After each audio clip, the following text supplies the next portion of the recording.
माँ की अनमोल ममता। रात के 1 बज रहे थे। फ़ोन की रिंग बजती है। 25 साल का अमन नींद से जागा, बड़ा खुश होकर फ़ोन को रिसीव करता है। खुश इसलिए होता है क्योंकि उसकी नई नई गर्लफ्रेंड बिना टाइम देखे कभी भी उसको फ़ोन कर देती है। फ़ोन की दूसरी तरफ से आवाज़ आती है, जन्मदिन मुबारक हो बेटा, आज मेरा बेटा 25 साल का हो गया है, मैं बहुत खुश हूँ। माँ की आवाज़ सुनते ही अमन के चेहरे के एक्सप्रेशन बदल जाते हैं। वो गुस्से में बोलता है, माँ तुझे समझ नहीं आता क्या? इतनी सी बात के लिए मेरी नींद खराब कर दी। यह बात तो तू मुझे सुबह भी बोल सकती थी।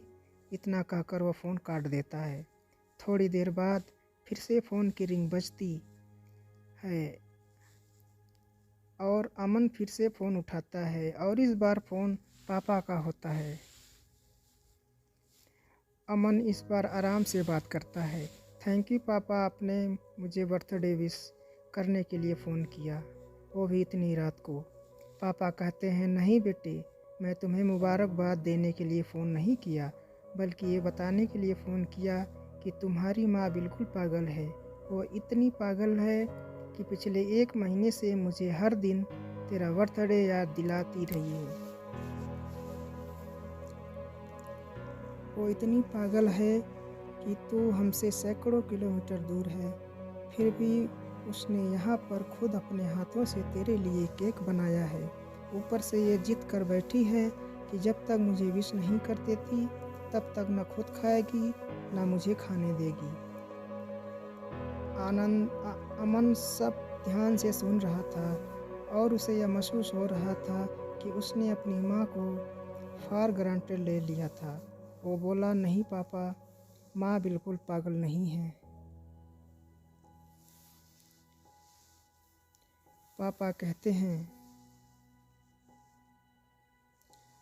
कहते हैं नहीं बेटा, तू अपनी माँ के पागलपन को नहीं जानता है, मैं जानता हूँ। वो 25 साल पहले ही पागल हो गई थी जब डॉक्टर ने उसे कहा था या तो हम बच्चे को बचा सकते हैं या आपको। उसने बिना 1 सेकंड भी सोचे बच्चे को बचाने का फैसला लिया और मुझे भी कसम देकर उस फॉर्म पर साइन करवा लिए जिस पर लिखा था कि ज़िंदगी इस ऑपरेशन के खतरे में अगर आ जाता है तो इसके जिम्मेदार डॉक्टर नहीं होंगे।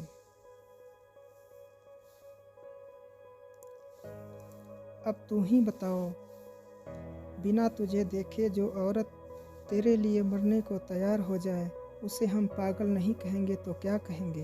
इतना कहकर पापा ने भी फ़ोन रख दिया। अमन ने अब महसूस किया था कि वह जो भी कर रहा था वह भूल नहीं, वह गुनाह था। हाँ, एक बार किसी इंसान को दुख दो तो कोई बात नहीं, लेकिन भगवान को दुख देना गुनाह ही तो है। और माँ भगवान से कम नहीं होती। पश्चाताप के आंसू उसके आंखों से बह निकले। काफ़ी निराश हो गया। सवेरा होते ही अमन घर जाने की ओर रवाना हो गया, अपने माँ बाप से माफ़ी मांगने के लिए। घर पहुँचते ही उसने पहले माँ से माफ़ी मांगी, जिसने उसे गले से लगा लिया। फिर वह अपने पापा से माफ़ी मांगने लगा। पापा ने कहा, कोई बात नहीं बेटा, जा तू वापस चला जा।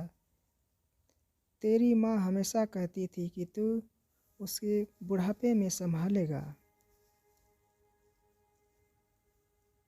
लेकिन मैं उसे समझा दूंगा। जैसे आज तक मैं उसे संभालता आया हूँ, वैसे ही आगे भी मैं उसका ख्याल रखूँगा। उसे भी यह समझ लेना चाहिए कि जो बेटा उसके फ़ोन करने से परेशान हो जाए, वह उसे उम्र भर क्या संभालेगा। बाप की ऐसी कड़वी बात सुन आनंद की आंखें बहने लगी। वो सर झुकाए अपने बाप के सामने चुपचाप खड़ा रहा।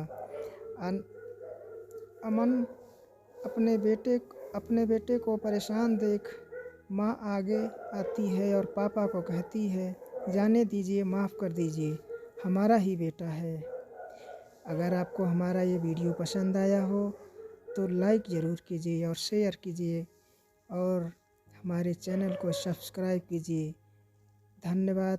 Thank you.